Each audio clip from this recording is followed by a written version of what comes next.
2025 budget is actually an election budget. Do you share the same sentiment, sir? Since you're talking about pork barrel, among others. I totally agree. Nararamdaman namin yan sa local government. Lawmakers, lawmakers indiscriminately giving out AKAP funds, IX funds, itong mga ayuda. Ayuda, ano mo ulit? Palabasin, akala mo sarili nilang pera yung kanilang ibinibigay. Nakita namin yan eh.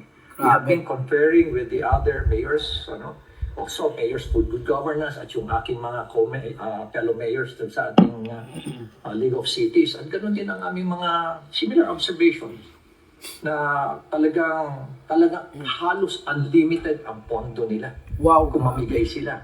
Napalitaan pa namin yung 7-7, yung famous na 777, na every time na sumama ka dun sa sortie ni Speaker, you get 777. Ito yung 21 million, a total of 21 million. 7 million na AIX, 7 million na AKAP, 7 million pa na tupad. Pag 21 million, paano kung nakaapat ka na sortie na nasalihan? Tibig mo sabihin nun, 7 times 21. Yun yung mga allegations na binabanggit sa amin at in fact, reliable sources ang pinanggagalingan yan. Although these are allegations, reliable sources ang pinanggagalingan. Ang sabi naman po ng House leadership ay nakakarating naman daw po direkta sa mga constituents nila. What can you say about that? Ang nakakalungkot niyan is walang exchange of data. Sila lang ang nakakaalam. So, nangyayari niyan, pwedeng magkaroon ng redundancy. So, hindi equitable yung distribution. Kasi ayaw nga nilang i-share sa amin yung data. At alam mo ba na kami sa local government, halos wala kami natatanggap na AIX. Halos wala rin kaming natatanggap na MAIP, yung Medical Assistance for Indigenous Patients. Halos wala rin kami natatanggap na tupad. Nagmamakaawa pa kami. No? We have to beg sa mga lawmakers. You are against government, no ayuda. Kung may mga senador, doon pala kami nakakuha. Paano kung wala kaming kakilala? Paano yung ibang mga local government na wala kakilala? Wala matatanggap talaga. Sabi na lang, sa ako siguro, most probably, siguro mga 80%.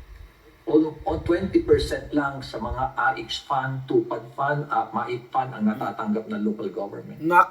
Sa rest, ang humahawak yan are actually lawmakers. So that's what I want to discuss nga, sir. So ibig sabihin, hindi automatic that, let's say, Baguio City, wala siyang certain percentage of people who will benefit from these ayuda programs. At hinihingi nyo pa sa mga lawmakers.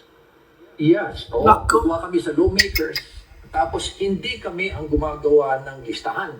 Hindi yung Office of the City Mayor ang gagawa ng listahan. Pagkakuha namin ng pondo, ibibigay namin yan sa aming City Social Welfare because they know better kung sino nangangailangan. Because they have the list.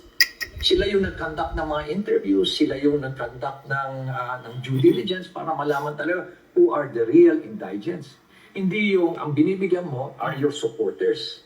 Tapos ang masama pa, pag binigyan mo yung supporters, hindi nila i-share sa amin yung listahan. So there is a huge possibility that once again, these same people will be receiving from the local government kasi hindi mo binibigay yan. Hindi organized. Hindi namin nalalaman kung sino yung mga pinagbibigyan nila. Bawal daw, sabi nila sa amin. May anomaly. Invoking itong privacy.